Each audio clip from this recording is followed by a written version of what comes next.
Bit of a fun video for you today as we have a look at the liveries that the teams will be using for the F1 2021 season, and we will be judging them in a tier maker list. How about that?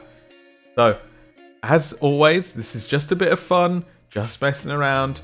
Obviously, everybody has their own taste, so don't crucify me in the comments, but do be sure to let me know who you think should be in these categories and where they should be. Feel free to do that. Always happy to hear that. As you can see down the bottom here, we've got all our teams lined up. And I did wait deliberately until we had seen all the cars out on track, because I didn't want to judge them based off of their promotional shots and the renders. I wanted to actually see the liveries in use on the track, just to, get a feel for them a bit better. So down here we've got the tiers.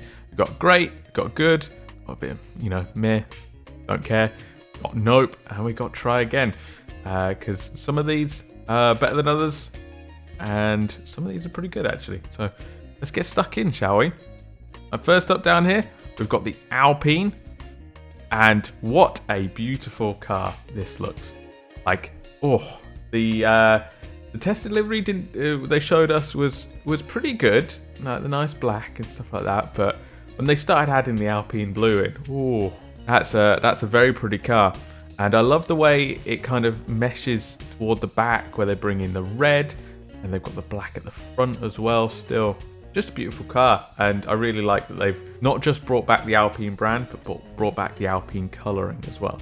Really nice. Been a big fan ever since I did the research for the Alpine history video actually. The only kind of knock on this car, I'd say, it's not so much a knock, is the big engine covering. I didn't notice it at first until I saw people talk about it. I was like, oh yeah, the engine covering on the back of the car there is pretty significant. It's a big chunky boy, but I don't know. I don't hate it. It kind of gives the car a little bit of flavour. Like, it's something different. Like, we don't usually see that these days, so I'm pretty happy with it. So for that car, I'm gonna give it a pretty great rating. I think I love that car. Like, I think that is probably the prettiest car we've got on the field. Next up, we've got the Alfa Tauri. Alfa Tauri have done something a little bit different. They've brought the darker colours forward more in their livery. There used to be a white front with dark undertones. Now it's a dark front with white undertones. You know what? I really like it. Like, the front on of this car is pretty. It's a beautiful car. And I'm surprised to say that, because after seeing the render, I wasn't too hot on it, honestly. I was like, what have they done to the... Because I thought Alfa Tauri was a pretty car last season, so I was like, what have they done to my poor pretty Alfa Tauri? But I'm actually pretty happy. After seeing it on track, I'm actually pretty happy with what I saw. I don't think it's as great as the Alpine, but I do think it's a pretty car. I'm going to give it a good. Next up down here, we've got the Haas. I didn't know what to expect from the Haas, honestly. The renders they gave us were the exact same renders on the exact same car as the Haas was running last year. So I didn't know what to expect, honestly. But when it got out on track and you saw it for the first time, it wasn't actually that bad. It was fine. Now, obviously, you do have to qualify it by saying, there was potentially investigation around its colours using the same colours as the Russian flag, and it might have to change, all that stuff.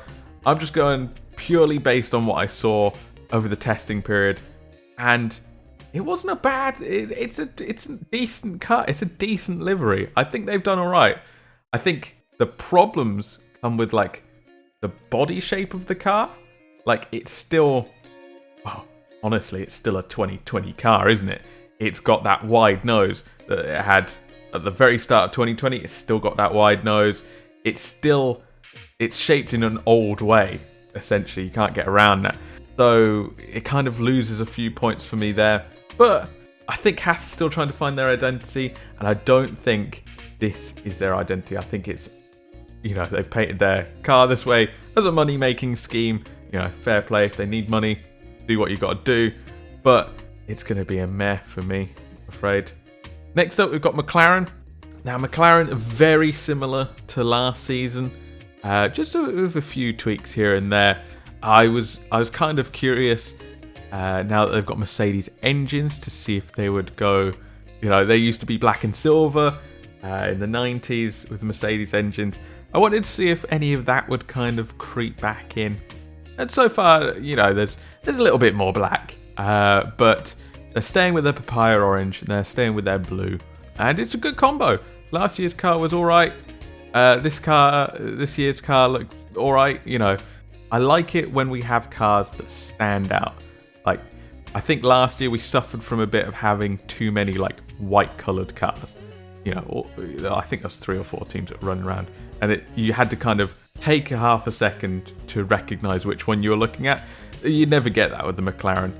It's bright orange, and for that I think I'm thankful.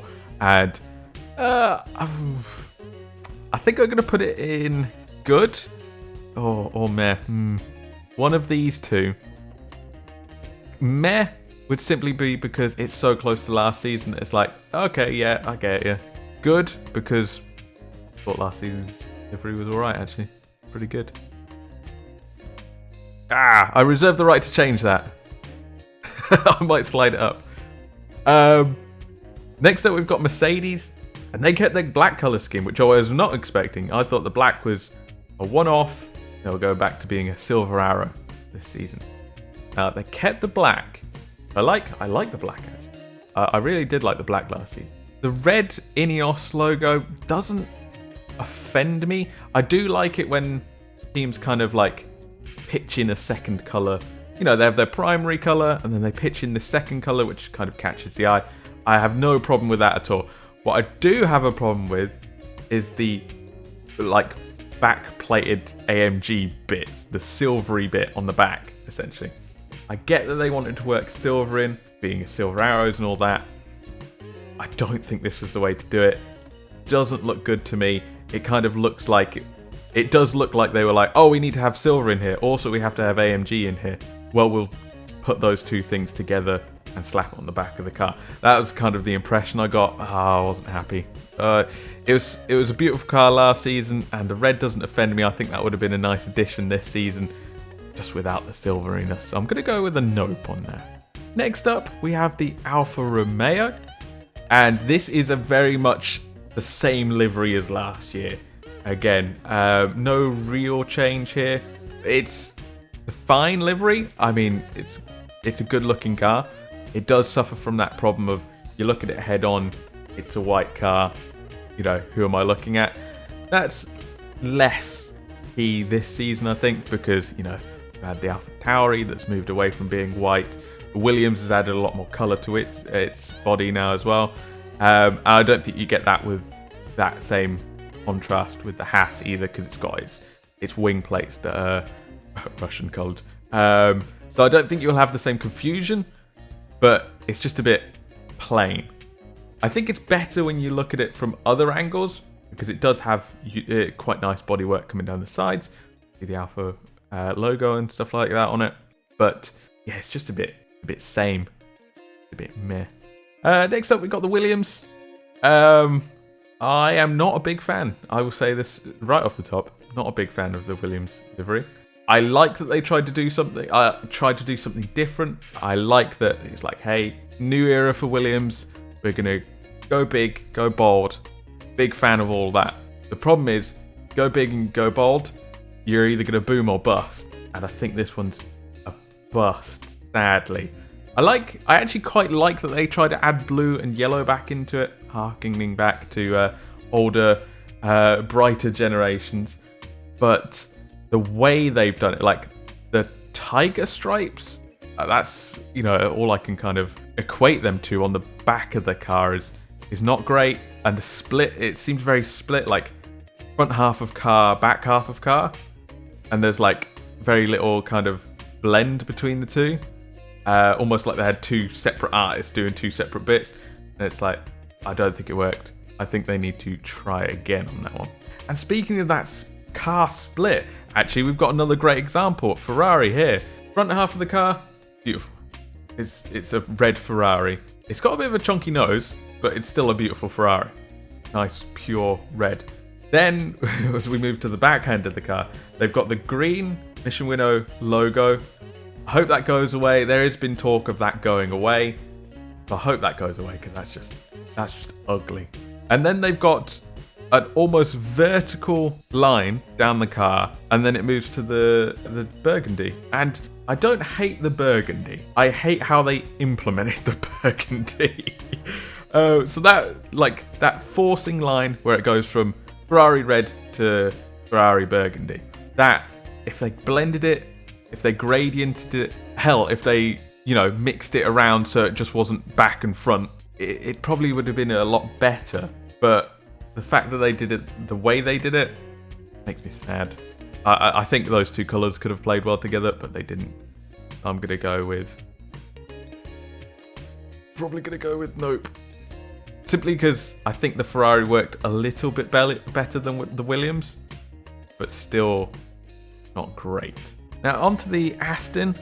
Now I was really worried after seeing the renders, because when I first saw the renders of the Aston, I was like, oh no, the pink's really pronounced and the green isn't green enough. Because it's not British racing green, it's not the classic British racing green, so I was kind of worried there, and the pink seemed really pronounced, and I don't know why that was the case in the renders. When I actually saw it out on track, I was really happy. I was happy with it. I was much happier with it.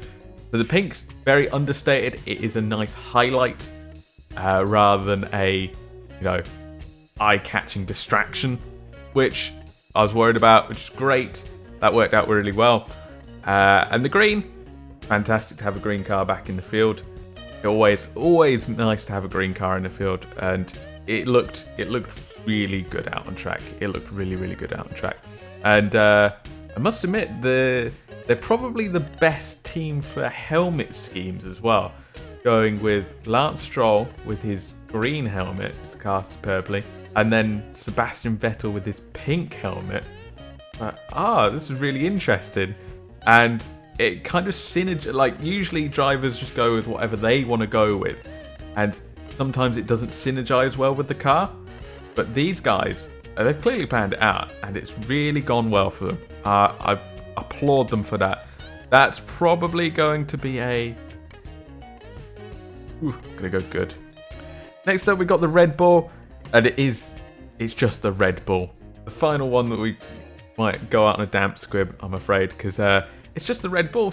It's beautiful, it's iconic, and we've seen it for what feels like 10 years at this point.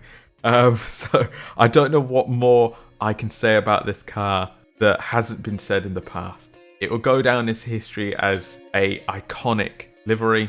I think they missed a trick not doing a testing livery, because I think that's where we get our fun with Red Bull. We get to look at really cool liveries in the testing period, and then we know we're going to go back to the iconic livery.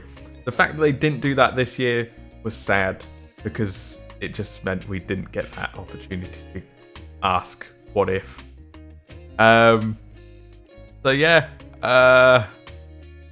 It's just the Red Bull livery. There you have it. That's my tier list for the 2021. It's actually very even, isn't it? I did not plan that. That is fantastic that it is so evenly spaced. Love it. Okay, well, that is my 2021 F1 livery tier list. Thank you all for joining me. Please do comment if you want to give this, if you want to give me any feedback, if you think I'm wrong, if you hate me for putting Williams where it is, and if you want to give your own go, feel free to pop onto Tiermaker website. It is called Race Report 2021 F1 Liveries Tier List. Give it a go and show me what you've got.